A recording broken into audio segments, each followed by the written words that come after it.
Hello, guys, and welcome back to my YouTube channel. My name is Vijeta, and we will be discussing our Walpon. Last time we stopped here with the characters of Walpon the Fox, written by Ben Jonson. Now we shall begin with the story. So, Walpon is Italian for Sly Fox, and it is a comedy play by Ben Jonson. It was first produced in 1605 1606, between those years. It is a satire about greed and lust, and it remains Johnson's most performed play, and it is considered one of the finest Jacobean era comedies.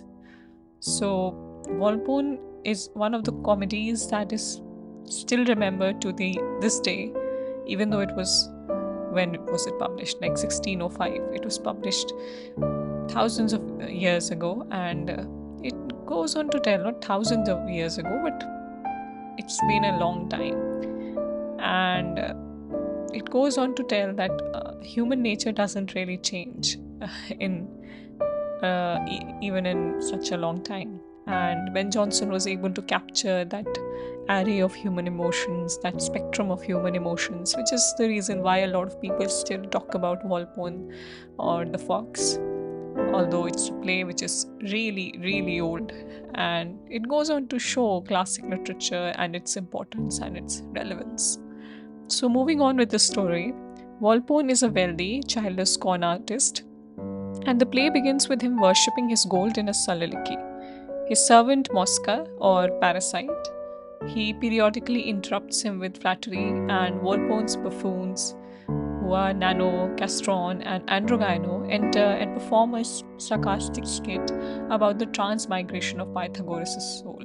So, yeah, they do a lot of tomfoolery, it seems, and they have included Pythagoras, the great philosopher, also in this tomfoolery of them. And his reference is also very potent in this play. It shows the relevance of Pythagoras as well. Walpole pretends to be on his deathbed to attract legacy hunters. These clients, among them who are Corvino, Corbaccio, Voltaire, and Lady Would-be Politic, they bring him presents and they want to be included in his will because they think he is dying, although he's not. So the first three of them, they bring gifts, and they are each told that yeah, they will be the sole heir to Walpole's fortune. And this deception is Mosca's fault actually. At the door, the lady would be told to return later.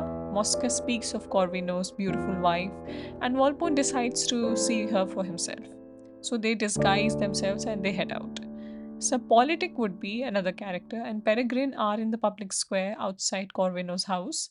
So they gossip about some rumors and some rumors about animals, which Sir Politic takes as bad omen for the state.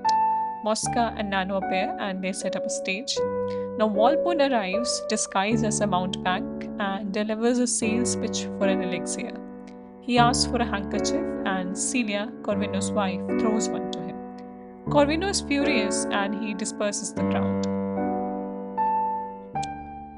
Now, back at his house, Walpole lusts after Celia. I mean, he really understood that she is, after all, beautiful after looking at her. So, yeah. He tells Mosca to use his fortune in whatever way necessary so as to woo Celia and get her. At Corvino's house, Corvino scolds Celia for showing her favor to the mountebank. Yeah, Corvino didn't like the way she threw that handkerchief. He threatens her with the sword and abuse before Mosca knocks. Mosca says that Walpole is in need of a female companion to regain his health. Corvino decides to offer Celia and tells her to prepare for a feast at Walpole's house. Now, Mosca soliloquizes. I don't know how to pronounce it. Mosca has this soliloquy in which he talks about the supposed superiority of natural born parasites compared to the learned ones. Bonario, Corbaccio's son, enters and scorns Mosca. Mosca tells Bonario that Corbaccio plans to disinherit Bonario and offers to let Bonario hear it for himself. So, yeah, Mosca is doing some mischief. At the feast, the buffoon's entertainment is interrupted by Lady Would-be, and she arrives and she chats non-stop to Walpole because Obviously, she wants him to make her the heir and brings him a cap. Mosca enters, hiding Bonario, and dispatches Lady Woodby. He tells her he saw her husband, Sir Politic, on a gondola with another woman. He must quickly relocate Bonario when Corvino and Celia arrive early. So, yeah, all these things are happening. Now, Celia and Volpone are alone together, and Volpone reveals that he is not actually sick. He offers her the fortune, but she declines. He's about to force himself on her, yeah. But Bonario leaps out and rescues Celia. They exit through the window. Mosca, injured by Bonario, tends to Volpone. Mosca convinces Corbaccio and Voltaire to go after Bonario. Sir Politic and Peregrine discuss the ways of gentlemen. Sir Politic has a scheme for quick riches to sell the Venetian state to the Turks. Now Lady Woodby enters, accusing Peregrine of being the woman who seduced her husband. Mosca enters and tells Lady Woodby that her husband's seducer is actually Celia. Yeah, Mosca is playing a game here. And Peregrine vows revenge on Sir Politic for this humiliation despite the lady's apology. Now, Mosca, Voltaire, Corbaccio, and Corvino side against Bonario and Celia. Voltaire argues that Bonario was adulterous with Celia and tried to kill his father. Yes, it's a crude play in some ways if you think about it. Now, Lady Woodby testifies that Celia is a seductress. Bonario and Celia have no witnesses, so they lose the case. Now, Volpone complains that he is feeling pains that he had previously been faking. He has a glass of wine and Mosca enters to celebrate. He tells Volpone to cozen his clients and Volpone writes his will with Mosca as the sole heir. He spreads word that he is dead. The clients enter and realize they have been duped. Mosca berates them while Volpone hides. The two decide to disguise themselves and continue with the torment. So Mosca and Volpone are having a fun of their own. Peregrine has revenge on Sir Politic in the way of a practical joke. Sir Politic leaves Venice forever after his reputation is ruined. Volpone torments Corbaccio, Corvino, and Voltaire in disguise. He tells them they have inherited a fortune, basically. Voltaire goes back to court and admits that he lied during the case. Volpone, disguised, tells him that Volpone is still alive, so Voltaire retracts his statement. Volpone discovers that Mosca has locked him out of his own house. Yeah, Mosca is onto something. Mosca is summoned to court and confirms that Volpone is dead. Volpone pleads with him to say he is alive, but Mosca demands half of the fortune.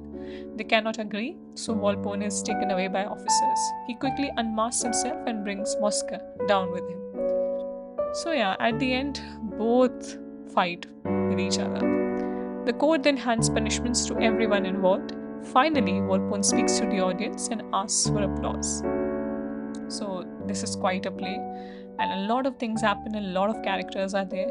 But it's quite interesting that in spite of having so many characters, Jonson was able to make each and every character an integral part of the play, and he did not make them, he did not make them identical. He made them unique, and they each contributed to the play in some ways, which makes it memorable and which makes it holistic if you think about it. And that too from a playwright of, I don't know, so many years ago. It goes on to tell that classic literature and story writing has been, has been beautiful, and it has been progressive through the years. People think that now we have had so many breakthroughs in writing, but it's not true. So yeah, it's quite interesting.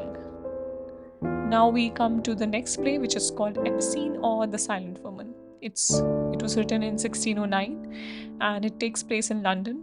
Morose, yeah, that's the name of the character, an egoistic old bachelor with pathological aversion for noise, will disinherit his nephew by marrying a silent woman. Woman, not women. I think there's a typo. Yeah, he will marry just one. Sir Dauphine Eugenie is Morose's nephew. Cut Beard, his barber, finds a soft-spoken and a silent woman. Her name is Epicene. Yeah, Cut Beard, that's very clever. Epicene, although What happens is that she, after marriage, becomes very talkative and very quarrelsome. Now, the house is invaded by noisy well-wishers. Now, Morose finally agrees of the proposal to get rid of Epicene because he has a pathological aversion to noise and to restore his nephew's inheritance. Actually, it is finally revealed that Epicene is a boy in disguise. So, yeah, some kind of homosexual tones we can see, as in like Shakespeare's As You Like It. We've seen that. So, yeah, quite interesting. Dryden, in his essay of dramatic poesy, offers a model analysis of this play. Yeah. Now we come to the next play, which is called The Alchemist, also a very well known play. It's a comedy in 5 acts by Ben Jonson, and it was performed in 1610 and it was published in 1612. Yeah, plays used to be performed first and they were published then after. That was something that used to happen. So Shakespeare used to do a lot of impromptu work while he was performing or while he was directing a play. Things just went with the flow, and thereafter he wrote them down, published them. It is said, although we can't be sure. Now, the play concerns the turmoil of deception that ensues when Lovewit, another clever name, leaves his London house in the care of his scheming servant, Face. With the aid of a fraudulent alchemist named Subtle and his companion, a very important question, the name of the alchemist, Subtle, and his companion, Dolcommon, Face sets about dispensing spurious charms and services to a steady stream of dupes. These include the intemperate knight Sir Epicure Mamor, the pretentious Puritans Ananias, and Tribulation Wholesome. These are the names of the characters. You can understand by the names their qualities. The ambitious tobacconist Abel Rucker, the gamester law clerk Dapper, and the parvenu Castril with his widowed sister Pliant. That is also asked sometimes, the name of the sister. Now, the shrewd gambler Surly nearly exposes the sham by posing as a Spanish don seeking the hand of Pliant, but the gullible parties reject his accusations. When Lovewit reappears without warning, Subtle and Doll flee the scene, leaving Face to make peace by arranging the marriage of his master to the beautiful and wealthy Dame Pliant. So, these are mostly the points that I'm discussing here are mostly the ones that are important for the UGC NET exam. If you wish to know more about these plays, there's no harm in that. You can read them, you can talk about them, you can write about them in the comment section if you want. So that is that. Let us continue. Now we come to Bartholomew Fair, also very important. 1614. It was written in 1614. It is one of his most adventurous and original plays. And actually, a fair is held annually on St. Bartholomew's Day on 24th August.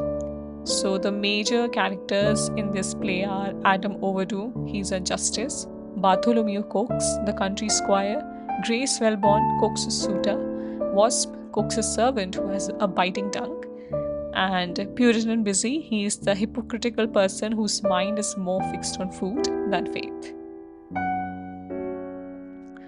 Sejanus, His Fall, another play. It's a Roman tragedy. It was written in 1603 and it was performed by the King's Men at the Globe with Shakespeare and Richard Burbage in the cast.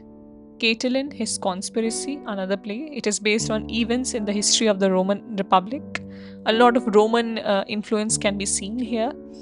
And now we come to masks. There were 2 masks written. The Mask of Blackness, 1605, and The Mask of Beauty, 1606. Anti-Mask, an anti-mask was also written. It is called The Mask of the Queens.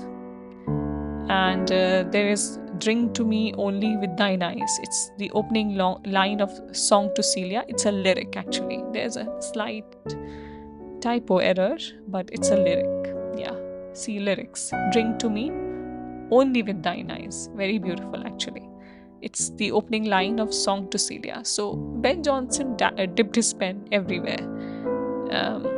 Lyrics, mass, plays and everything. Now we come to another important topic, which is very important for net exam also. It's the Sons of Ben or the Tribe of Ben. It is a term applied to the followers of Ben Jonson, as is very evident from the title. And these people, these poets, playwrights, they followed Jonson's philosophy and his style of poetry. So these men, unlike Jonson, were loyal to the king. Yeah, Jonson was not a royalist, but ironically, the Sons of Ben were actually royalists. Jolie Davis listed 11 playwrights in this group, and they are Richard Brome, William Cartwright, it's William Cartwright, Thomas Nabbs, Henry Clapthorne, Thomas Killigrew, Sir William Davenant, Shackerley Marmion, Jasper Mayne, Peter Hosted, Thomas Randolph, and William Cavendish. Now, the term tribe of Ben was employed as self description by some of the Cavalier poets who admired him and got influenced by Jonson's poetry, including Robert Herrick, Richard Lovelace, Sir John Suckling, and Thomas Careo. Another very important question. Just keep this in mind also. Now we come to War of Theatres. Thomas Dekker attacked Jonson in Satyromastics and later on in What You Will. So these poets and playwrights, they attacked each other, criticized each other very freely. And basically through their works. There was no social media back then. So Jonson in turn attacked Marston in Every Man Out of His Humour and later on in The Poetaster. And it is very important also for your net. In Cynthia's Rebels, Jonson attacked both Marston and Dekker. Later, Jonson and Marston actually they made up and they collaborated with Chapman on the play Eastward Ho. So yeah, later on they just made up and did the thing. Now we come to chapter 22, which is University Wits. Now, University Wits is a phrase that is used to name a group of late 16th century English playwrights and pamphleteers who were educated at the most premier institutions of those times, which were Oxford or Cambridge, and they became popular writers. So yeah, they were like the elite class. The term University Wits was coined by George Saintsbury, a 19th century journalist and author. So the term actually came a long time after the University Wits existed, and it was coined by George Saintsbury. Another important question, please note it down or keep that in mind. Christopher Marlowe, Robert Greene, and Thomas Nash graduated from Cambridge University, while Thomas Lodge and George Peele graduated from Oxford University. Another important question, titbit, whatever you say. The group includes John Lilly, George Peele, Robert Greene, Thomas Kidd, though he is not believed to have studied in any of the university, but his style actually matched with the authors of the University Wits. So that is why he is included. Thomas Lodge, Christopher Marlowe, and Thomas Nash. So the characteristics of University Wits is that there was a fondness for heroic themes such as lives of great figures like Muhammad and Tamburlaine. You see that when you read Tamburlaine, the play written by Marlowe. And heroic themes needed heroic treatment. The style was also very heroic. The best medium of expression was blank verse. They generally used blank verse. The themes were usually tragic in nature, heroic and tragic, And for the dramatist, it was a rule in earnest to give heed to what was considered to be the lower species of comedy. I mean, they did not like comedy. They thought that comedy was kind of beneath them. They thought that comedy was easy, so as to say, which is not entirely true, as we can see. And this is why their plays were very tragic, very heroic, very serious, if you may. And they prided themselves on that. They prided themselves on that style of writing, on that preference, as you may say. So they were not very keen on comedy. Not very keen on comedy. Their main focus was heroic and tragedy, heroic tragedy, or heroic tragic, whatever you want to say it.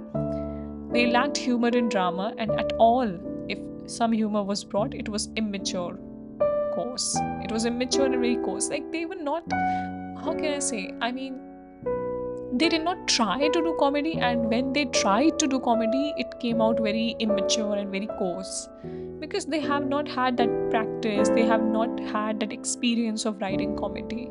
So basically, they just went with the safe option, which was tragedy and heroic. While Marlowe is the most famous dramatist among them, Robert Greene and Thomas Nash were better known for their controversial and argumentative pamphlets, creating an early form of journalism. So, in some ways, you can say Robert Greene and Thomas Nash started journalism. They started sowing the seeds of journalism, argumentative journalism, or critical journalism, you can say. Greene has been called the first notorious professional writer. Yeah, he was very notorious.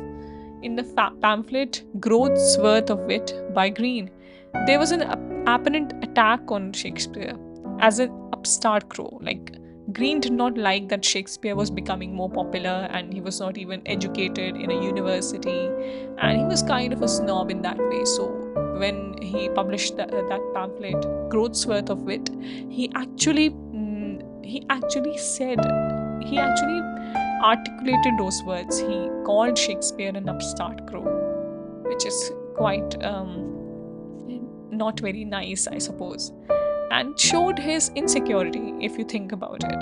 That Greene was attacked, he was feeling attacked, he was feeling insecure, which was the reason why he wrote about Shakespeare in the first place.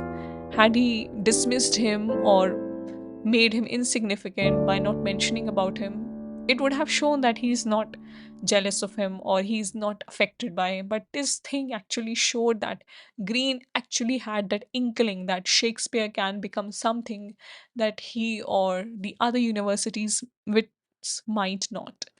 So that was kind of an Easter egg, if you may say. So all of them wrote in pre Shakespearean style that separated them from the writers of the previous drab era. Now we come to chapter 23, which is John Lilly, and I will discuss it in the next class. I think this is more than enough for today. Thank you for watching.